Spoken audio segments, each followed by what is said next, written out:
And welcome in again, everybody, to the Chris and Katie therapy session, volume number 1. No, that's not what this is. This is There's Too Many Podcasts. It's a podcast about podcasts. My name is Chris Sheeman. Katie Mack is my guest today. More on our delightful conversation here in just a moment. A couple of things. I need to self-promote, evidently. There's Too Many Podcasts.com. At There's Too Many Podcasts on Threads. I forgot about Threads for a minute there. And Instagram. And then me, hi, Chris Sheeman, at Chris Sheeman on Twitter. Still calling it that. Sticking to my guns. Well, Katie Mack. This was an episode that I was going to air much later.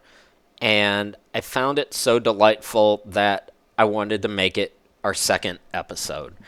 I recorded this earlier in the day, and I was feeling a bit emo. I had made some very terrible choices in a relationship that I'm in over the weekend, recording this on a Tuesday, which feels like Wednesday. That's not good for the rest of the week, but so not knowing how things were going to turn out is when I talked to Katie and went out afterwards and had a chat with, thankfully, my now still girlfriend, and feeling much better here this evening than I was when I talked to Katie. But much like the goal with this podcast, it's meant to be freeform, it's meant to be honest, and it's meant to be thought-provoking, I hope. And that is certainly today's guest. Katie Mack, she wears a ton of hats. She's a performer, a writer, a producer. She's part of this international humans... Oh, I keep doing this. Let's try it again. I'm not going to edit it out. I want my flaws in there. International Human Rights... Read it slow. Art Movement. IRAM. And it was such an important conversation that we had today, given that it's Pride Month. When we look at art around the world, there are artists who are literally risking their lives just to put out their work. It's weird to think about when we live in a privileged bubble, although do we? Katie and I will discuss that here in just a little bit. But I love Katie Mack. I want to be best friends with Katie Mack. This was so much fun. She is a wonderful soul. Absolutely fascinating. And we do go into a little therapy at the beginning, both of us, I think, working some things out externally at the start of this podcast. I mentioned I've made some errors recently. We talk a little bit about that, but I only mention it here at the start because I'm actually going to dive a little bit deeper into my errors in an upcoming episode. We're going to talk to somebody who is hosting a podcast about consequences of actions, and I'm really looking forward to that. But Katie Mack was nice enough to join us. We talk a little bit about podcasting, but really it's about these artists and their bravery, the things that they go through and what they want. And what they want, I think, is simple enough. You'll find out what that is here in just a moment. So, here's my new bestie. It's Katie Mack. Ladies and gentlemen, please enjoy every second of this one.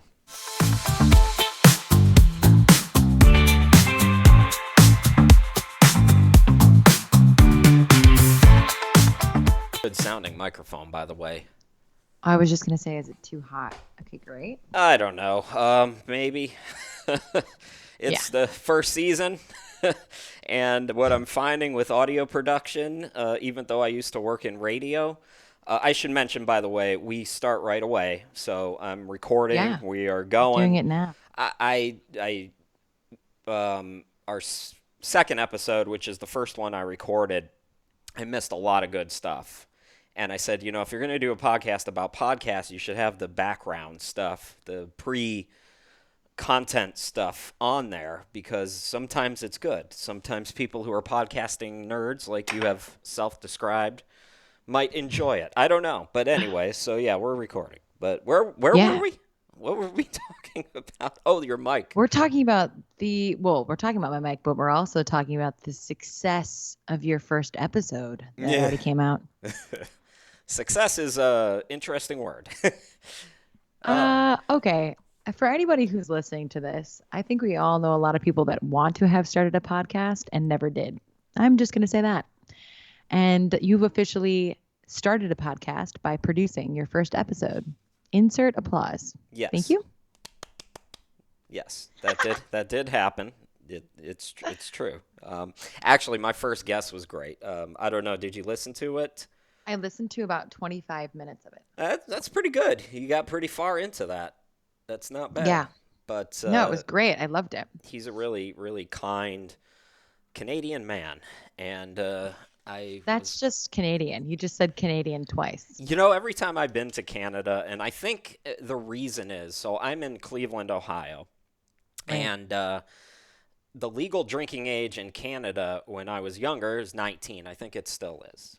So when you're in college and you're in Ohio and you're 19, it's a quick trip off, over that Detroit Bridge into Canada. But I did I'm not. from Detroit, so I know. Oh, there you go. So Yeah. I think it has more to do with probably my behavior at the time that has made me think that maybe Canadians are kind and gentle, and that was all on me. You mean that you were too drunk to notice that maybe Canadians are actually rude? No, I think I was too drunk and being obnoxious and pissing off all of Windsor. that's, that's what I think. Um, Chris, I'll tell you real quick. We had the same experiences growing up, so we're the same person. Also, I just got an alert on Skype that said you may not be able to hear because your speaker volume is too low. You can hear me, right? Oh, yeah, you sound great. Yeah.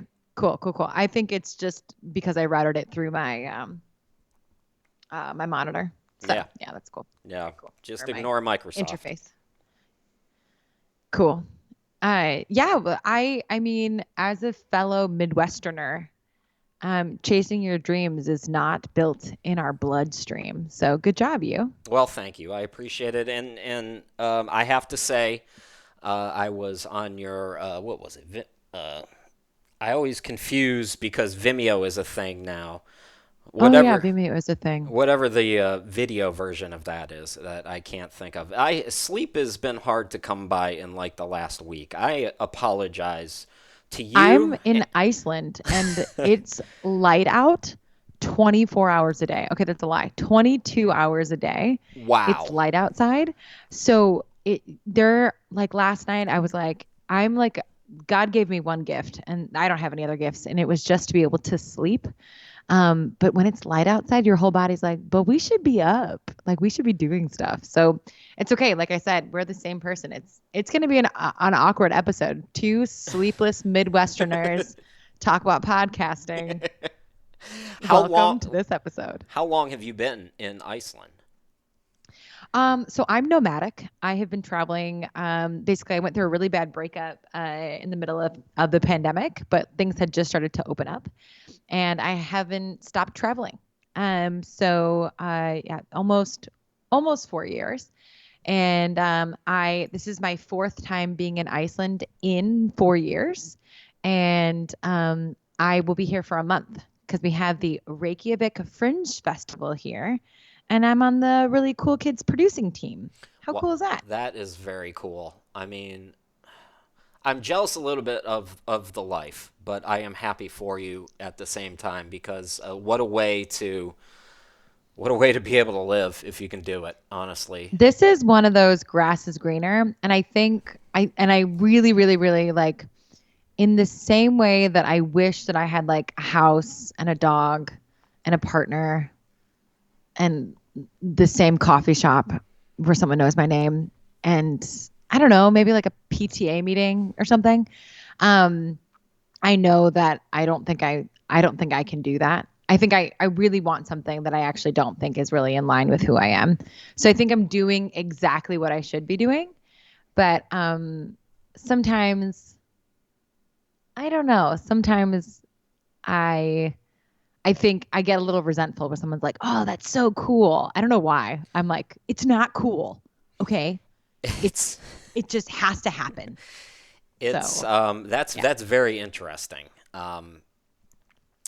I think that you and I have some things in common there. I'm currently one of the reasons why I haven't slept is I've done very stupid things, and I am currently fighting for a relationship, and I have not gotten any permission from anybody involved other than me to talk about it. So, um, but my next episode, or actually, I haven't determined yet where you're going to air in the context of this, but I'm also interviewing somebody who has a podcast about consequences of actions. Ooh, And boy, wow, what a good podcast. it's timely for me, and it's maybe something to think about there. But anyways, by the way, this is Katie I'm Mack. Hi friends, I'm Katie Mack. Her signature says performer, writer, producer, and what was the fourth thing? Typical. Typical. I know It's what the like does is it that the makes same as like basic white girl or no, I think it's like I got mad when so like I think there's this thing that happens as an arts maker.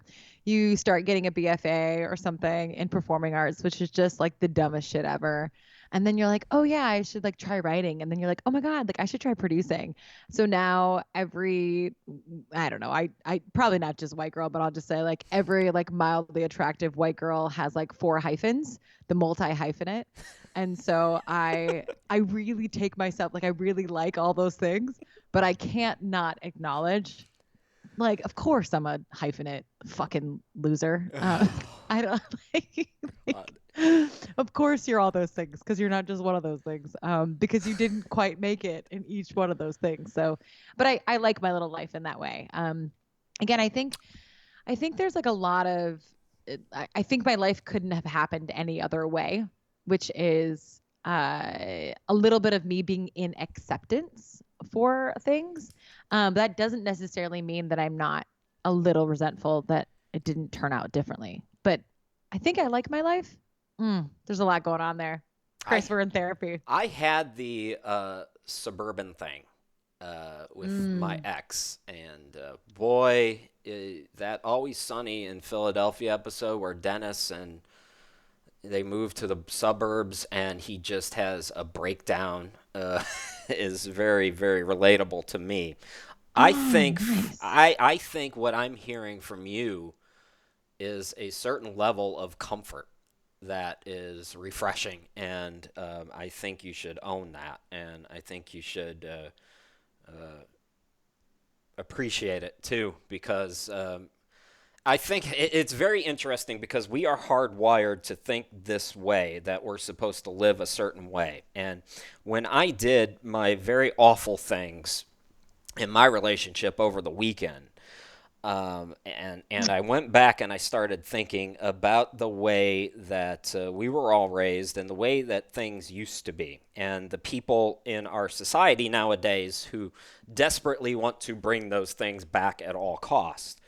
And it was a time, they're right in a way. These people are right in a way that it was simpler because you met somebody, you married that person, you had a job for 30 years that you trudged through, you got your pension, and that was it. And for us and for our lives, I think there are some of us, like I had my dad who hated it, hated that. Mm.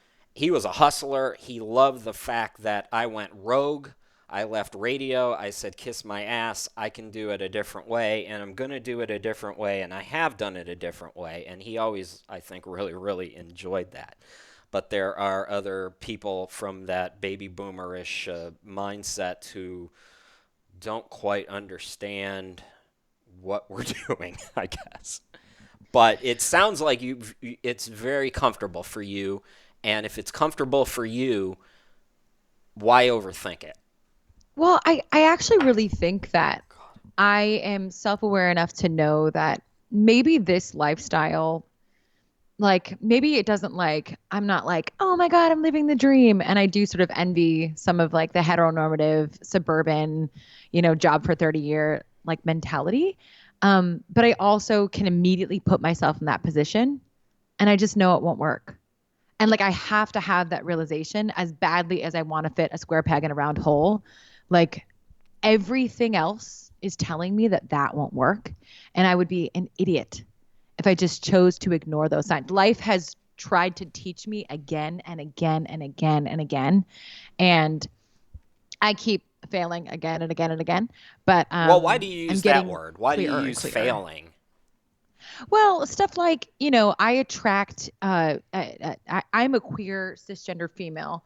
So I attract all genders who don't want to be in relationships. So Oh I God. really doubled my chances, whatever, of being able to be with anybody who would want to be with me. And in the same way I go, God, I wish someone would just, like pin me down and make me theirs. And at the same time, there's nothing more disgusting to me than someone finding me awesome. Ugh. Oh boy. And This is no longer a podcast about a podcast. This is something completely else now. well, I'm gonna wrap it into podcasting in just a minute, actually.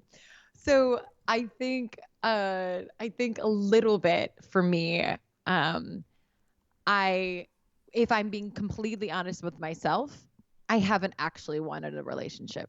And so of course I'm going to attract people and create circumstances in which a relationship won't happen. That's really quite simple. Right.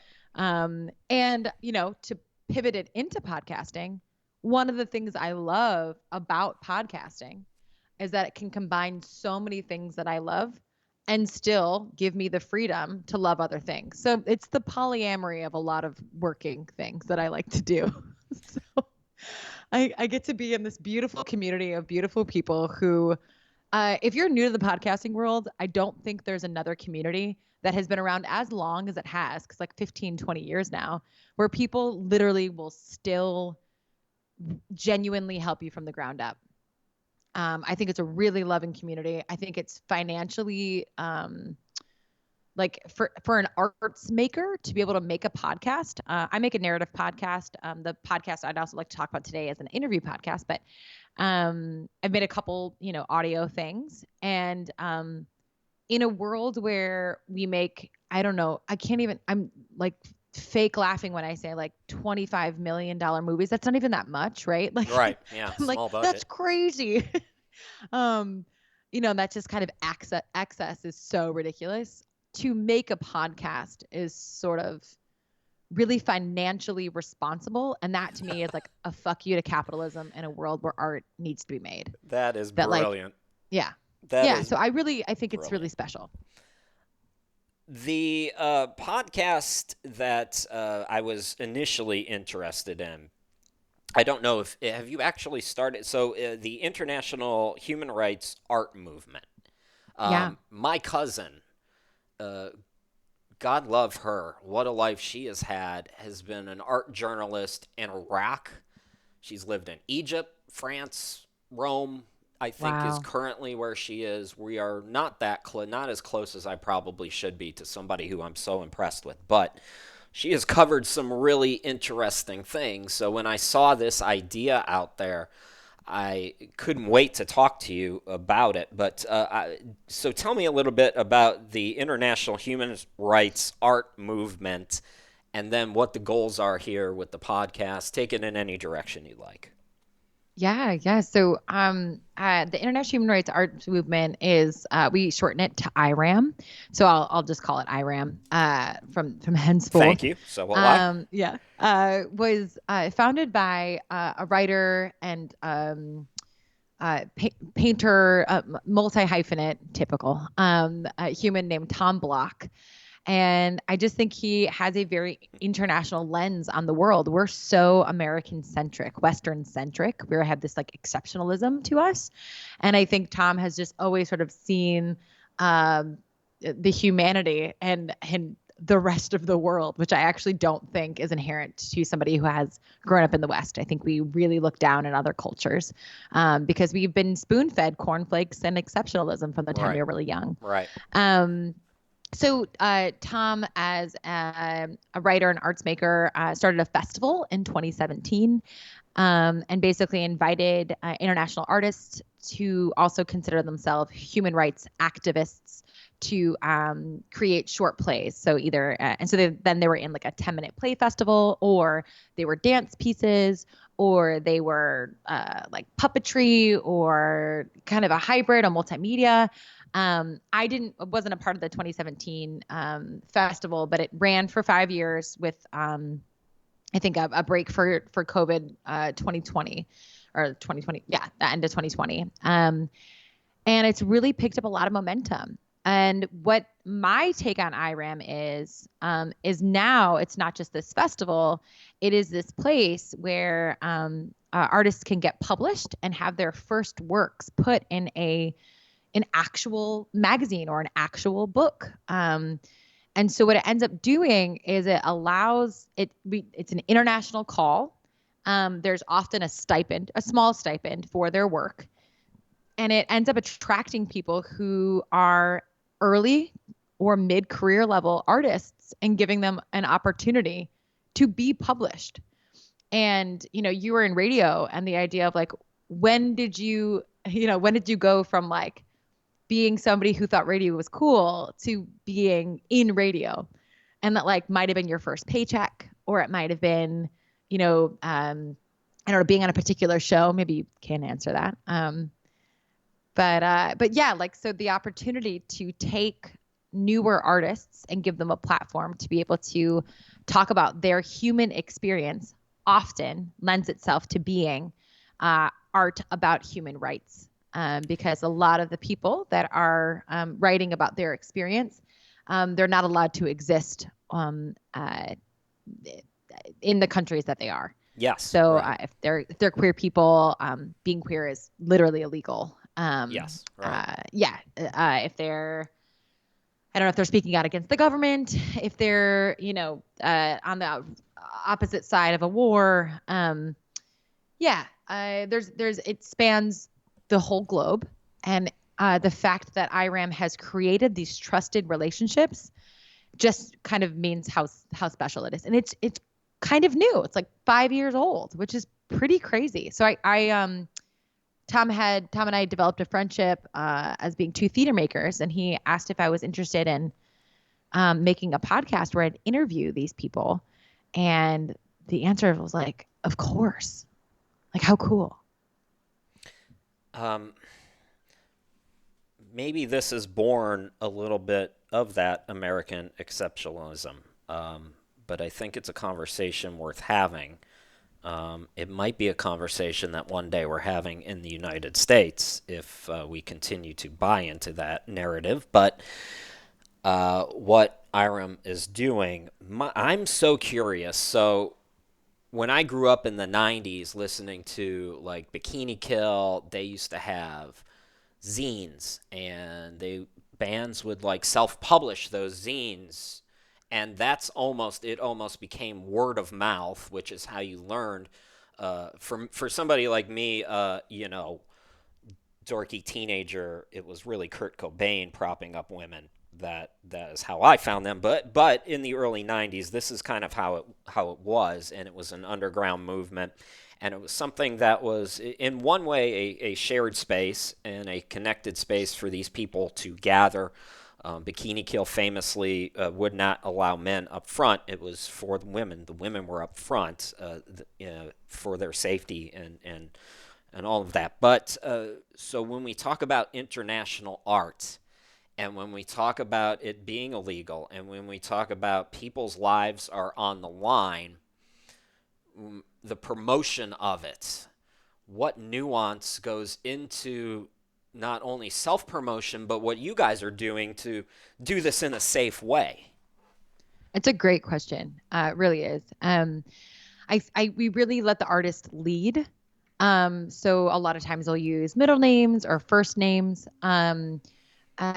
We have had artists who have published and known the potential risks and taken them, and that there has been backlash from their respective governments. Hmm.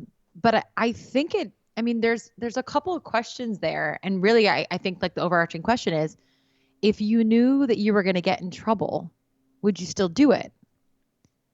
Right. And some of these questions are like so. One person that I interviewed, his name is Ibrahim. He's from Uganda and has escaped to Tanzania because his government's after him. And basically, he is a spoken word poet. And my first thought is like, bruh, just like don't talk. Right? Yeah. Like the government, like he has these examples of being put in jail and sort of put through these sort of like it sort of rides this really interesting line of like to me it's like so obviously torture, but it's not like ripping off someone's fingernails. It's like making him dance for hours or loud music or putting food next to excrement. Like, I mean, Mm. that is like totally inhumane, but like we're not bringing you know what I'm saying? Like physical harm. So like, yes, they're torturing him, but it's not like it's not like I don't know when we think about movies of like I don't know blindfold or whatever, Right. Um, it's horrible. And so I think any person just goes like, well, I don't know, man. Like maybe you just like shouldn't do your poetry, right? I mean, I think that's like one point of view.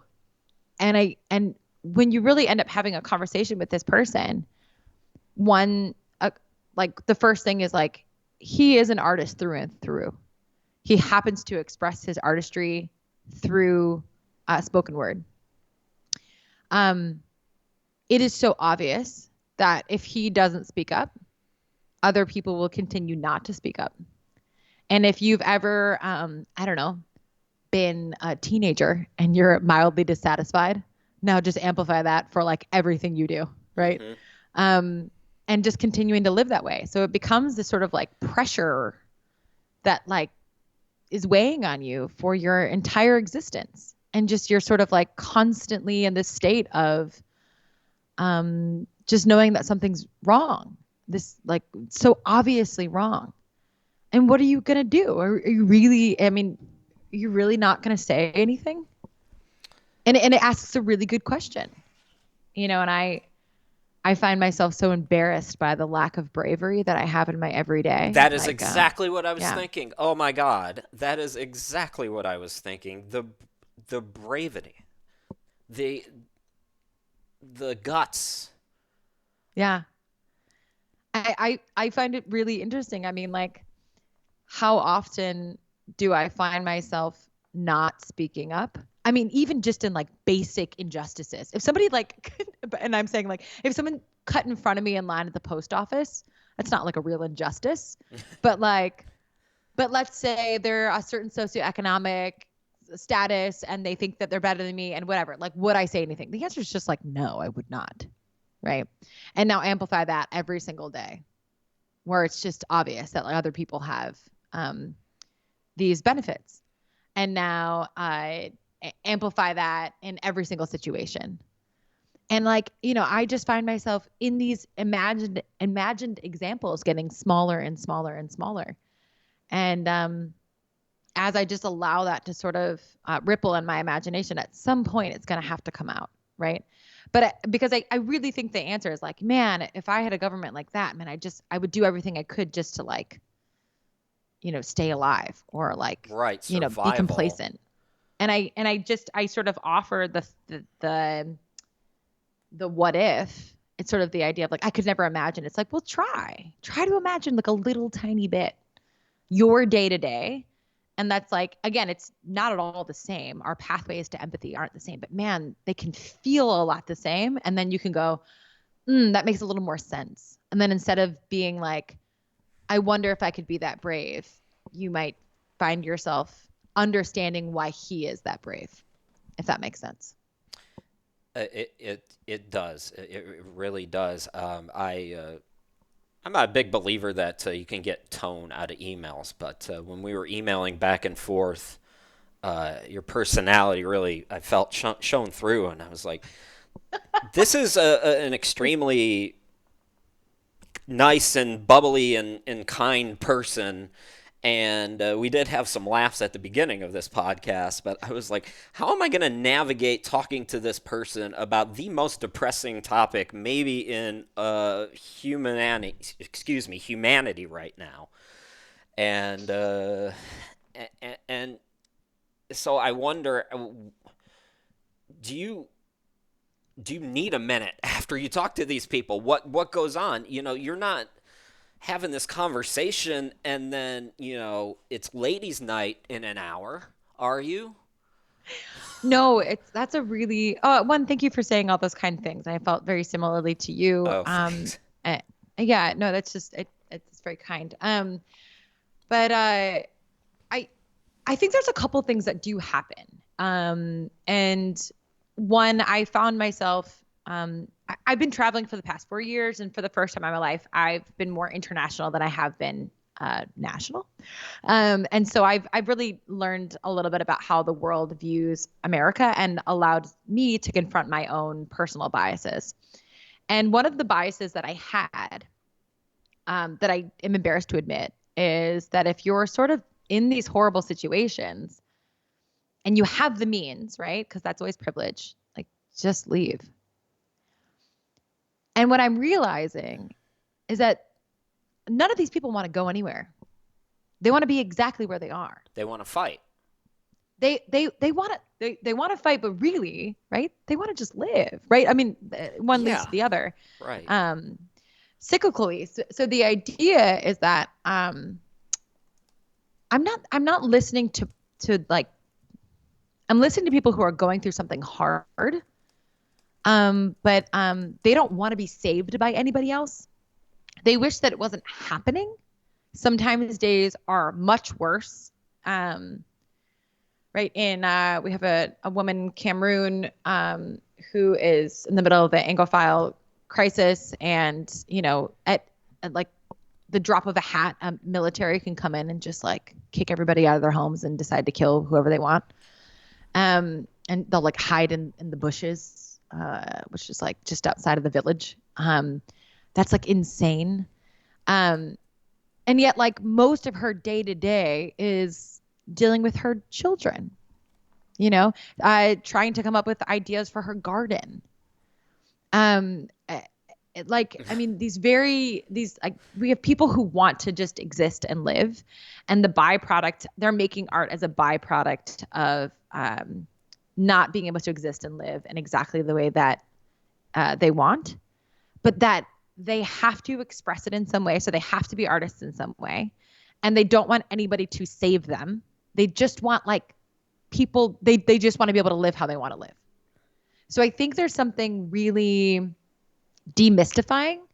They're not like a little bit. It's like when you're maybe going through a little bit of a heartache right now, and I can't say anything to you, Yes, and but I can to, hear it. yeah, I have to pause because I am on such thin ice that Oh, sorry. we're supposed to meet in about 20 minutes, Oh, and great. Okay, cool. but Yeah. I am enjoying this so much. I was just texting her and telling her, this is really, really good stuff. Please give me a little more time. But I'm on such thin ice. This is something I would never do in a podcast of this gravity, and but I am really just trying so hard that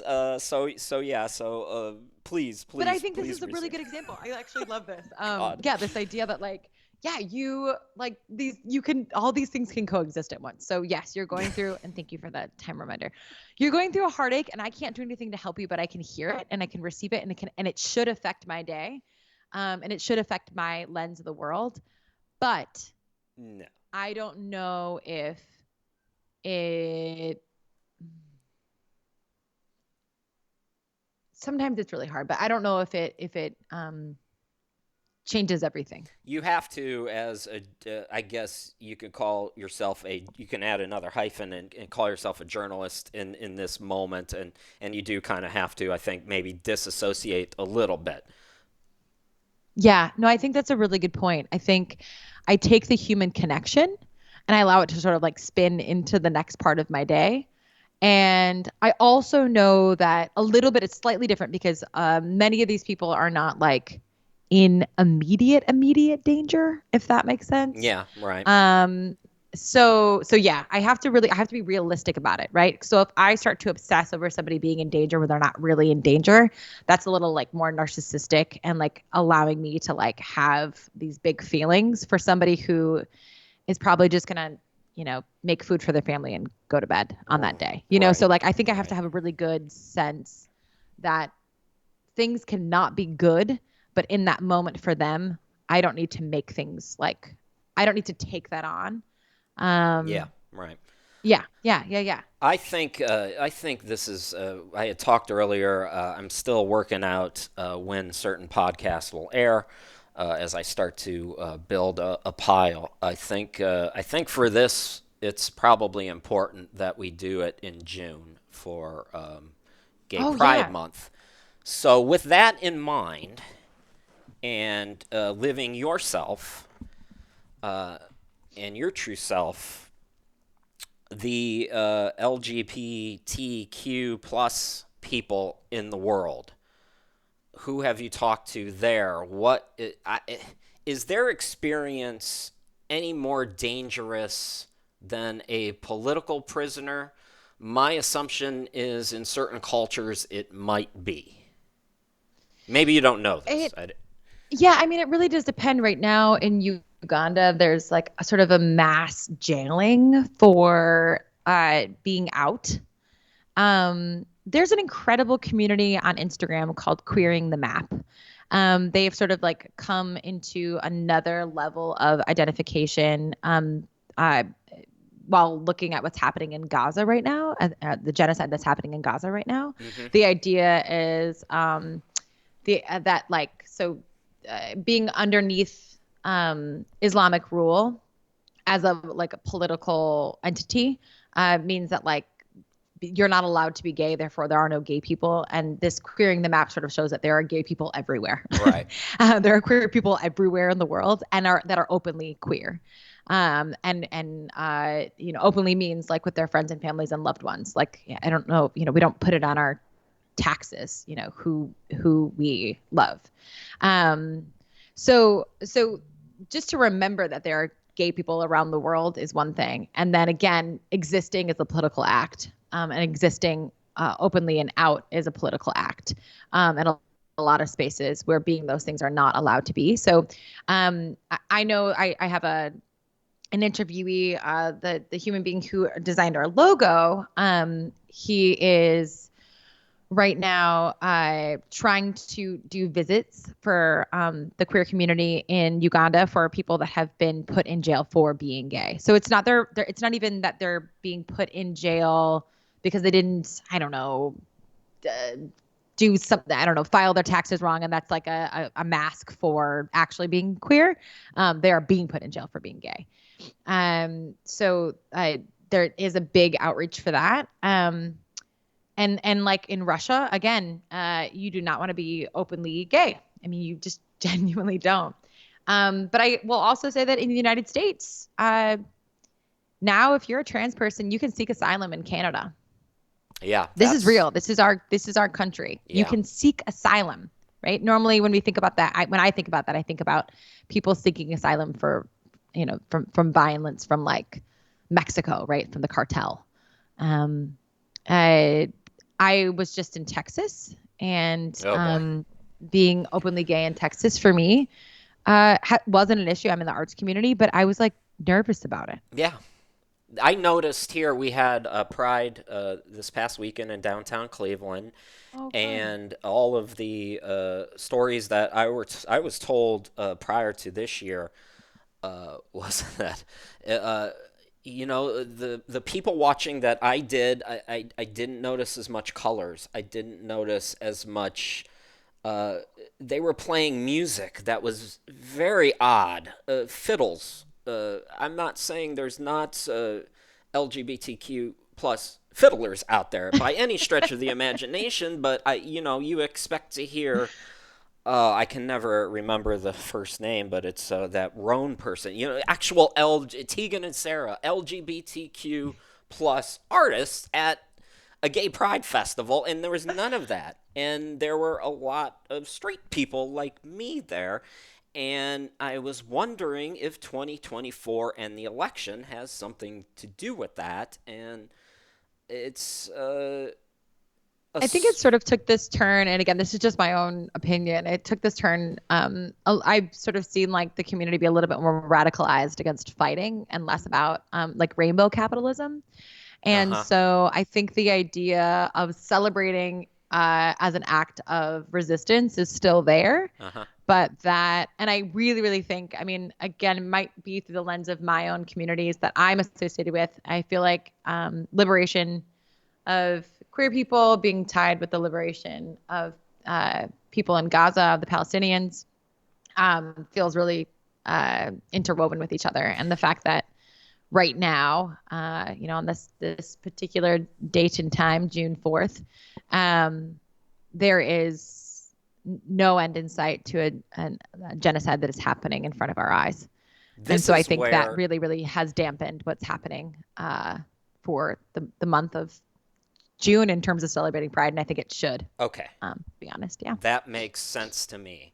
Let me ask a very difficult question, and I need you to know that this is not coming from me.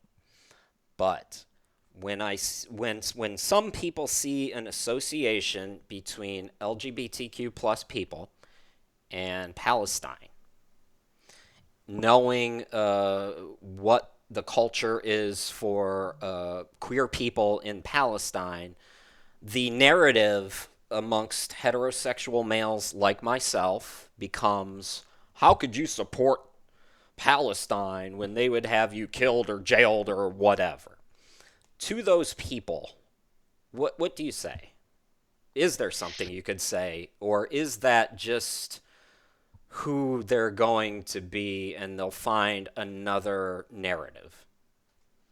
I think when we look at any sort of, again, any sort of politics that are stemmed from a religious point of view, Yeah, we're not right. going to find a very supportive community to the LGBTQIA plus community. I so really we can just it's so easily to turn that around and be like, uh, if you're Catholic, you can't be gay. So Yeah, it's the same thing. right. It is the one to one. Um,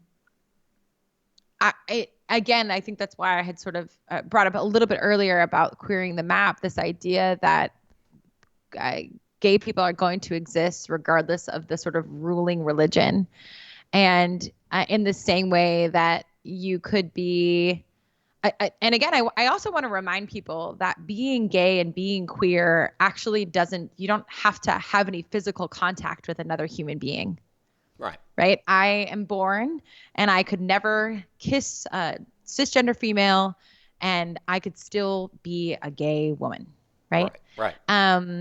That is in the same way that we sort of like, impart heterosexuality on people. That's just like, whatever. So that being said, again, take sex aside. It is just like who you're sort of baseline attracted to. And I really just, and anytime you want to make an argument, I sort of go back to the questions. Anytime you want to make an argument for why something's happening, that is in favor of killing people, I would just be curious as to why you want to make that argument. Yeah. I mean, it's just Yeah. kind of like, yeah, yeah, That's kind of the root cause of that, right? yeah.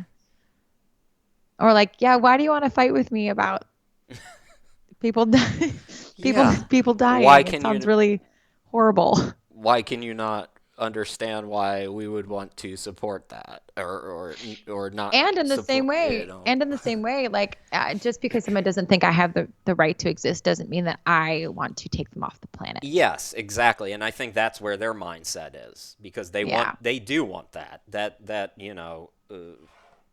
again, we go back to where we started almost here with, a certain subsect of our culture wanting to go back and having this disillusionment of what life used to be. Um, hmm. Yeah, Chris, you have to go. No, she has given me more time. I know you have to maybe go, but I've been granted. She is. I'm in support of this, by the way, just so Oh, you know. Like I'm she cheering is. for you. She's gonna love this podcast. I really do know that. Boy, yeah. How to make the transition? There was one more thing I wanted to talk about that actually talks about podcasting a little bit. Um, Well, I do you mind if I talk about the transition between so I have a narrative podcast that I yes, this is produced in exactly what I 2020. wanted to talk about. Cool. Please, yes. Yeah, so I one of the reasons why Tom asked me to do this is because I love content creation. That's one thing I do love. And I love marketing. I don't hate it. I don't think it's a dirty word. I kind of love the idea of like short form storytelling and finding your audience. That's how I look at marketing in a pure form. And in 2020, I solo produced a podcast called Fucking Sober the First 90 Days. Mm. I am personally in recovery. I've been in and out of recovery, or I've been in recovery for a very long time. I haven't been successful with it for the past, 13 or 14 years now. And I I really, really, really wanted a narrative podcast like you. I grew up on talk radio and This American Life and sort of short form storytelling. Mm-hmm. And so I wanted a narrative podcast about somebody who was trying to get sober and just barely doing it, even though they didn't want to, but doing it anyway. I needed to hear that. And I didn't want to listen to two people talk about it on an interview. Because if you could be on an interview talking about how you're getting sober, you're already you were doing so well that I couldn't imagine it. Yeah. Right. Like from where I was, I could never get to that point to be on a podcast talking about, oh, back in the day when I used to. I just was struggling so much. So I made a narrative podcast, which is basically like, it's like watching Netflix without the TV on, so just the sound on. So it has like footprints and, you'll hear my voice on episode or season 1. And it talks about the first 90 days of getting sober. It goes day 1, 4, 14, 30, 60, whatever, 75, 90, to sort of honor that in AA, the first 90 days, you count days. And it won a 2021 Webby Award, which apparently is a big thing. I didn't even know what it was. And that allowed me, and I learned everything. Wait, you I didn't learned how know a to, Webby in 2021? yep. Wow. Well, you Yeah. listen. You allowed me to clap for myself earlier. We need to clap for you on basically just everything you've just said needs to be applauded. Well, thank you. Working on recovery and all of that. Sorry, I'm interrupting. Please. No. Sorry. I need to feel that. Feel that. That's very nice. I I want to just say that I didn't know how to do any of the things that I learned how to do. I made my podcast on an iPad Pro using GarageBand. It is Ooh. a fully sound designed podcast. In fact, all of the music is from other artists in recovery. I did a call for voice actors who were all in recovery. I taught people how to record things underneath a blanket on their phone. um, I really, the most important thing was that somebody wanted to be a part of it, and then I would just cast them. And I mean, it was to the detriment of my relationship with a drinker who was lovely, but we were drinking buddies, and then I got sober, so that wasn't really going to work out. Right. But I will just tell you that, I mean, it was like it was put together with like spit and glue, hope and a dream, and all of my money because I wanted to pay everybody poorly. I paid everybody poorly, but I wanted to pay everybody to be a part of it because I thought that was important. So $5,000 later, I made 8 episodes, and we submitted to the Webbies, and we won. And that it's amazing the word of mouth that happens. We're almost at 500,000 listens at this point. I mean, we have a season. We have 2 seasons now. The first one is my season. The second one is kind of about white affluent mommy wine culture in Needham, Massachusetts, with a different writer, and then I produced the whole thing. Her name was Kimberly Kern, and it's crazy. I mean, we don't do any marketing. I don't monetize the podcast. I'm such an idiot. I don't I don't have any sponsors. I just put all my money into it, and so season 2 was double the amount of season 1 because I wanted to, again, pay more people for their work. And it just exists on any platform. And we probably get anywhere between 700 and 1,000 listens a week, which is nothing if you're Joe Rogan. But if you are an indie podcaster, it's like a dream come true. Right. And it's really special to me. It's like this thing that I everything I needed to learn about sound designing, I learned by making that. And you can sort of hear the difference between episode 1 and episode 16, you know. So I am kind of proud of it. I mean, it's still, yeah. That's kind of my hope for my podcast too. I'm hoping episode 1 sound is not going to be the same. You know, my initial thought is to tell you, well, I mean, my God, go monetize it. But I know we live in such a monetized culture. It's really nice to hear somebody who's and this seems to be a theme that I get with other podcasters is doing it out of love. I would be monetized at any point, please. But you're like, that doesn't apply for me. Yeah, no, as you should. I think I'm going to say this to you. You'll be the first person I'm going to say this to. I think when we finally reach 250,000 downloads, I think I'm going to try to monetize it. Yeah, I'm Procter finally and Gamble. Get with the program here. Yeah, and I think, right, what do you get, like a quarter of a cent per listener or whatever, so like, but the whole idea is to be able to pay for the next season, which we're in the middle of making. Right. Because the bigger you get, the more you want to pay people, and I'm still incredibly broke, very good looking, but incredibly broke. It's just, and I'm not getting any richer. I'm not quite sure how that works, but it was really interesting when Tom asked me to, so I just really flexed my feathers. Is that a thing? Talking about fucking sober. But when Tom asked me to he asked me to advise on an interview podcast for somebody else, for this thing that IRAM's doing, which I think we're now calling Art Force, but it's still pending. I think I scared the person who wanted to make a podcast because, and all of your listeners will appreciate this, including you, a lot of people think it's just a walk in the park. Yeah. And it's just really not. It's fucking hard.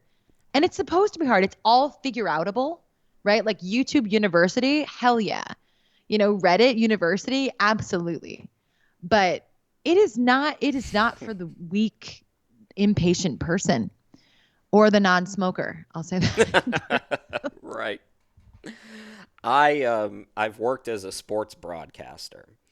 And amazing. The amount of fat, droopy sack men who come at you telling you how well they could do your job is quite astounding. If I'm right now, I'm on a level where people are just grateful to have somebody doing it for them. So it's all positive. But when I was at a higher level, that was the kind of stuff. So yeah, I definitely get that. There's not a whole lot of nobility. I mean, like you're not leading with, "Hi, my name is Chris. I'm a podcaster."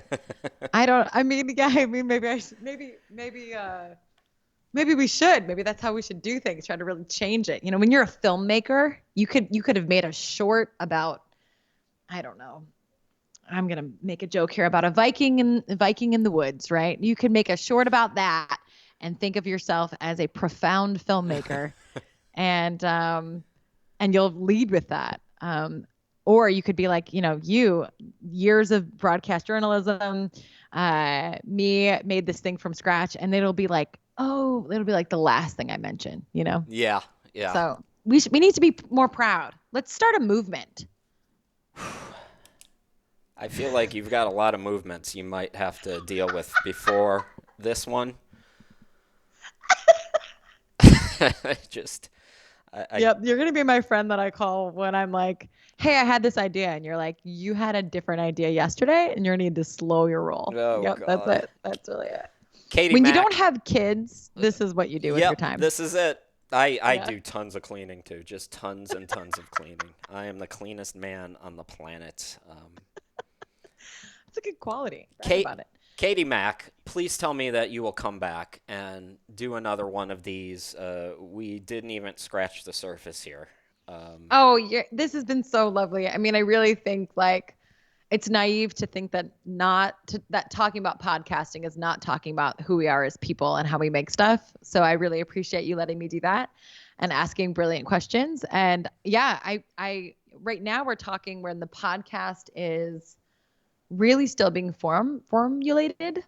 So I would love to share my first episode with you and get some feedback, and we'll talk in the future. Yeah.